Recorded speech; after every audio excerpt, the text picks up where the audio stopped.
Have you ever felt drained, utterly exhausted, after walking into a room, speaking with a certain person, or even waking from a dream that left no memory, only weariness? You might think it's stress or lack of sleep, but what if I told you, something else is feeding on your life force? There are entities in the unseen realms, slithering silently between dimensions, attaching themselves to your auric field like barnacles on a forgotten ship. They are the energy parasites. Some call them astral larvae. Others whisper of them as hungry shadows that feed not on flesh, but on your vital energy, your prana, your chi, your very essence of being. These are not figments of the imagination, nor poetic metaphors. Cultures across the globe, from the shamans of the Andes and the mystics of ancient Kemet to the tantric seers of India, have all spoken of invisible beings that latch onto humans, siphoning spiritual vitality, clouding consciousness, and warping desire. These entities are not always malicious in intent, but they are insatiable by nature. Like moths to a flame, they are drawn to unresolved trauma, negative emotion, unconscious patterns, and the emotional residue we carry in silence. Have you ever noticed how, after certain thoughts, habits, or interactions, your energy seems to collapse into a fog? That is no coincidence. These beings are intelligent. Some are instinctual, like astral insects, while others are cunning, ancient spirits that know how to remain hidden. They thrive on fear, lust, addiction, sorrow, and rage. And if left unchallenged, they grow, becoming more embedded, more demanding, more entwined with your daily life. In this video, we will unveil these hidden invaders. You will learn of the forbidden knowledge once safeguarded by ancient priesthoods and mystery schools. We will journey through their origins, explore the esoteric philosophies that explain their presence, and identify the subtle signs of their influence in your life. But knowledge alone is not enough. We will also equip you with practical methods to cleanse and protect your energy. Rituals, breathwork, intention, sacred fire, tools that awaken your sovereignty and power. This is more than information. This is an initiation. A remembering. A return to your sacred awareness. So I ask you, are you ready to see what hides in the invisible? Are you prepared to meet the parasites that have been stealing your light? Then step forward. The veil is about to lift. Long before the rise of modern science and psychology, ancient civilizations held a profound understanding of the invisible forces that shape human experience. They knew that the seen and unseen worlds were intertwined, and that beyond the physical realm existed dimensions teeming with energies, intelligences, and life forms. Among these were beings that did not offer wisdom or guidance, but instead fed upon the spiritual essence of the living. The Egyptians called them Ku, shadow beings that clung to the soul. In the hidden corridors of the Temple of Luxor, priests would whisper of devourers, entities that consumed human vitality through negative emotions. In Sanskrit texts, these parasites were known as Buddhas and Preta, restless spirits, half-formed and starved, drawn to the living in search of sensations they could no longer experience themselves. Tibetan mystics spoke of hungry ghosts, forever roaming the astral plane, with distended bellies and tiny mouths, symbolic of their insatiable craving and inability to be truly satisfied. Even in the forgotten teachings of early Gnosticism, we find warnings about archons, inorganic beings that manipulate human thought and emotion from the shadows. The Nag Hammadi scriptures describe these entities as impostors, feeding off the human psyche, sowing confusion, and stifling spiritual evolution. These were not myths meant to frighten children, they were encoded truths, teachings preserved through symbols and allegory to protect those who dared to awaken. So why has this knowledge been buried, dismissed, or mocked in modern times? The answer is as unsettling as it is revealing. In an age where materialism reigns supreme, anything that cannot be measured or seen is labeled as superstition. But this blindness is by design. Many spiritual traditions assert that energy parasites thrive in ignorance. They flourish in the shadows of unawareness, manipulating from beneath the veil. By dismissing the invisible, humanity has unknowingly opened itself to energetic manipulation on a vast scale. The great sages and mystics of old did not fear these beings, they understood them. They recognized that energy parasites, or astral larvae, are drawn to frequency.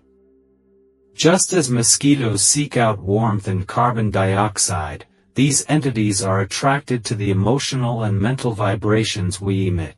Thoughts of self-doubt, unresolved trauma, suppressed anger, these are like beacons in the dark.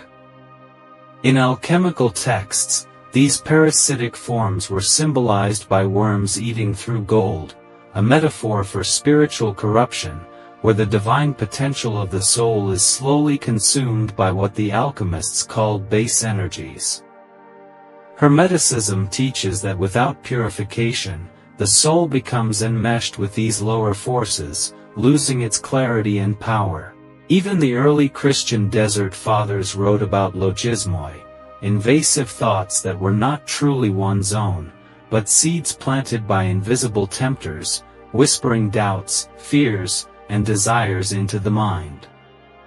This isn't simply mythology. It is a philosophical framework that reveals a deeper truth. Not all thoughts, feelings, or impulses originate from within you. Some are echoes from unseen intelligences, feeding loops of negativity for their own sustenance. To acknowledge this is not to descend into fear, but to rise into awareness. Just as the immune system must recognize a virus to defend against it, the spiritual self must see these entities clearly in order to dissolve their hold. Awareness is the beginning of liberation. Throughout history, only the initiated were taught these truths, those who proved they could handle the weight of such knowledge without descending into paranoia or delusion. But now, as consciousness on Earth accelerates, the veil grows thinner. This ancient wisdom returns, not as superstition, but as a map back to sovereignty. Because the parasites only have power over what remains hidden, and once seen, their grip begins to fade. To understand how energy parasites and astral larvae infiltrate our lives, we must first understand the nature of the human energy field, what mystics call the aura, the subtle body, or the light garment of the soul. This field is not metaphorical, it is electromagnetic, vibrational, and deeply spiritual. It is the interface between your soul and the world. And like any field, it can be breached. These breaches often occur during moments of trauma, prolonged emotional distress, spiritual disconnection, or reckless energetic openness, through drug use, careless occult practices, or intense fear. In such moments, the natural integrity of the aura weakens, allowing parasitic energies to slip through the cracks. Once inside, they don't necessarily possess like demons from folklore. Instead, they embed themselves, quietly, subtly, and over time. Imagine a small hook buried in soft flesh, barely felt at first. But as it pulls, as it feeds, the pain grows. That is how these entities work. They attach themselves to specific frequencies, especially those of guilt, anger, lust, shame, grief, or chronic anxiety. These emotions emit a denser, stickier vibration, making them the perfect environment for astral larvae to nest and multiply. These parasites are not always sentient in the way we understand consciousness. Some are like spiritual insects, blind instinctual feeders born from the psychic debris of collective human suffering. They are created when pain is ignored, when trauma festers, when dark rituals go wrong, or when thoughts are constantly recycled without resolution. They are thought forms grown fat on repetition. Others, however, are intelligent. They mimic voices in your head, push you toward toxic choices, stir conflict in relationships, or provoke obsessions and addictions. The more you give in, the more you feed them. Think of a person who cannot stop reliving a betrayal, who replays it night after night, speaking of it constantly.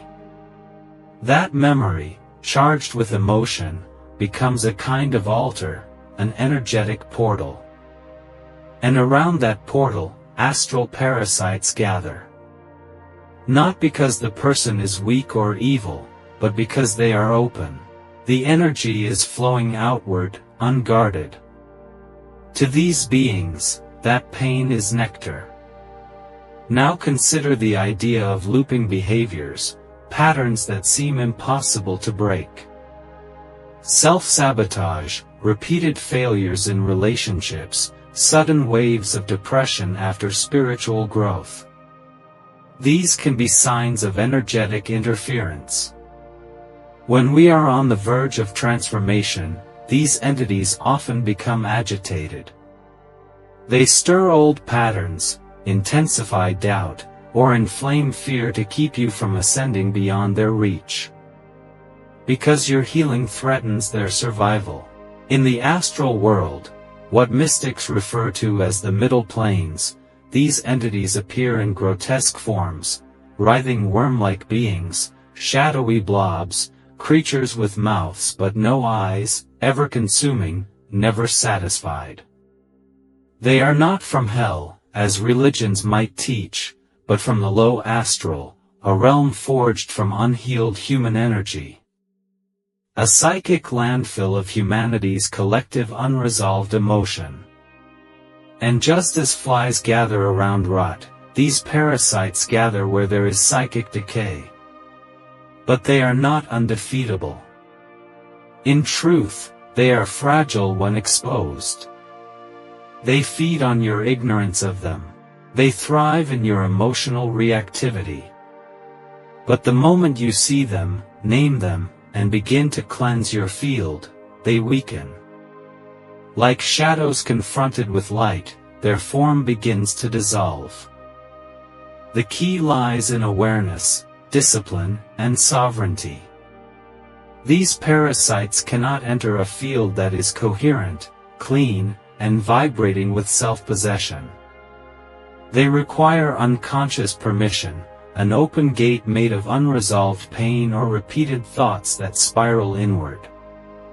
What ancient seers knew, and what modern seekers are rediscovering, is that much of what we call mental illness, emotional imbalance, or even spiritual fatigue can sometimes trace back to energetic interference. Not always, but often enough that it cannot be ignored. And the first step toward freedom is not fear, but clarity. As you begin to perceive the unseen architecture of your life, you will start to notice the subtle symptoms, the emotional hijacks, the sudden exhaustion after spiritual work, the cravings that appear from nowhere, the fog that rolls in after a moment of inspiration. These are not random. They are signals. And learning to read them is a sacred art. Because once you learn to see what feeds on your light, you also learn how to reclaim it. Now that we've lifted the veil on how these energy parasites and astral larvae attach to your field, we must dive deeper into the nature of their deception. Because their strength doesn't only lie in your pain, it lies in your belief that the pain is you. This is their masterpiece. They blur the boundary between your true self and the emotions they provoke, convincing you that your anxiety, your shame, your compulsions are part of your identity. But they are not. They are imposed frequencies, broadcast through your field like static, creating interference between you and your soul. This is where the ancient concept of possession has been deeply misunderstood. Not all possession is dramatic or theatrical. Most of it is quiet. It looks like procrastination. It sounds like self-doubt. It feels like numbness or apathy just when you're on the edge of a breakthrough. These entities don't always need to speak in tongues or slam doors, they just need you to forget who you really are. They use your own mind against you, looping your thoughts, draining your willpower, redirecting your attention. You might sit down to meditate, but suddenly feel the urge to check your phone. You might make progress in healing, then find yourself pulled back into an old argument, as if provoked by an invisible hand. These are not always coincidences. When the soul begins to shine, the shadows become restless. One of the more dangerous tricks these parasites use is the mirage of desire. They amplify cravings, not just for food, sex, or stimulation, but for validation, conflict, or escape. You may find yourself obsessing over someone who doesn't love you, chasing arguments, seeking drama. This isn't just emotional immaturity. In some cases, it's energetic manipulation. The parasite feeds while you spiral. Even spiritual seekers are not exempt. In fact, those on the path of awakening can become prime targets. Because as your energy rises, you become more luminous, more nutritious. Astral larvae are drawn to light, but not to be transformed. They come to consume it. This is why so many people report a kind of spiritual crash after intense breakthroughs. Without proper grounding and cleansing, you can open wide to the subtle realms without understanding how to close the gates. Mystery schools once taught initiates to build what they called the solar body, a radiant field of conscious will, clarity, and devotion. This solar body acted as both a beacon and a shield. Only through inner alchemy, by transmuting shadow into strength, could one protect their field from astral intrusions. The goal was not to fear the darkness, but to become so luminous that the darkness could no longer deceive. It is also crucial to understand that these entities are not always independent invaders.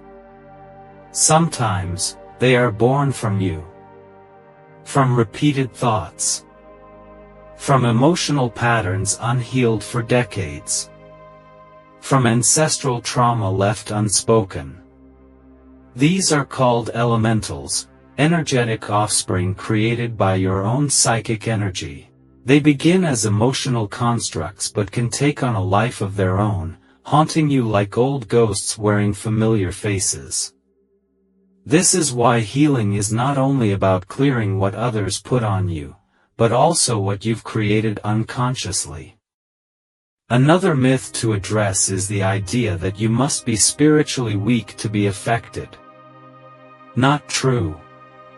Even the most disciplined practitioners can fall prey if they become unbalanced, too open without boundaries, too focused on the light and ignorant of shadow, too isolated in their search. These beings don't respect good intentions. They respond to energy hygiene, to discernment, to the conscious guarding of your attention, breath, and focus. Many ancient systems offered rituals of protection, the burning of sacred herbs, the chanting of powerful names, the drawing of sigils to fortify space. But these outer tools were only reflections of an inner mastery, an ability to hold one's vibration steady, even in chaos. Ultimately, energy parasites are not your enemy. They are opportunists. They are symptoms of an unguarded life, and once seen for what they are, they become teachers, showing you where your field leaks, where your wounds remain, where your light has not yet been claimed. You do not defeat them with rage or fear. You dissolve them with truth, with clarity, with presence. You reclaim your energy not by fighting the dark, but by becoming the sun, radiant, sovereign, untouchable. And when that happens, they no longer recognize you. Because the one you were, the leaking, distracted, doubting self, is gone. And what stands in its place is something they cannot feed on. Knowledge alone is not protection. Awareness must be woven into practice, into the rhythm of your breath, the posture of your thoughts, the choices you make in silence. To truly liberate yourself from the influence of energy parasites and astral larvae, you must reclaim the stewardship of your own energy field. This is not a task for a single ritual, but a way of life, an initiation into the sacred art of spiritual hygiene. The first and most vital step is awareness. Begin to observe yourself without judgment. Watch your emotional patterns like a silent guardian. Notice when sudden fatigue strikes after a conversation. Pay attention to recurring thoughts that spiral downward. Ask yourself, is this emotion truly mine? Is this desire organic, or is it being fed by something else? This self-inquiry is not paranoia, it is discernment, the inner sword that cuts through deception. Once awareness is established, the cleansing of your field becomes essential. One of the simplest yet most effective practices is intentional breath work. Your breath is the bridge between the physical and the energetic realms. Inhaling deeply through the nose, hold for a moment, then exhale through the mouth with the clear intention to release all foreign energies. Visualize your breath as golden light flooding your body, pushing out shadows with every exhale. Do this for 10 minutes daily. The parasites feed on stagnation, your breath is movement, and movement is life. Salt baths are another powerful tool, used in nearly every mystical tradition for purification. Dissolve sea salt, baking soda, and a few drops of protective essential oils like frankincense or rosemary in warm water. Submerge yourself fully, and with closed eyes, call back all your scattered energy. Visualize threads of your spirit returning from every place it was pulled, back into your heart. As the water cools, imagine the parasites dissolving, unable to hold their form. Afterward, rinse with cold water to seal your aura. Sound and vibration can also disrupt parasitic interference. Tibetan bowls, chimes, or even your own voice, intoning sacred syllables like Aum, or the Hebrew, YHVH, help to recalibrate your field. The parasites cannot endure high vibration resonance. They scatter like insects when truth is spoken into the ether.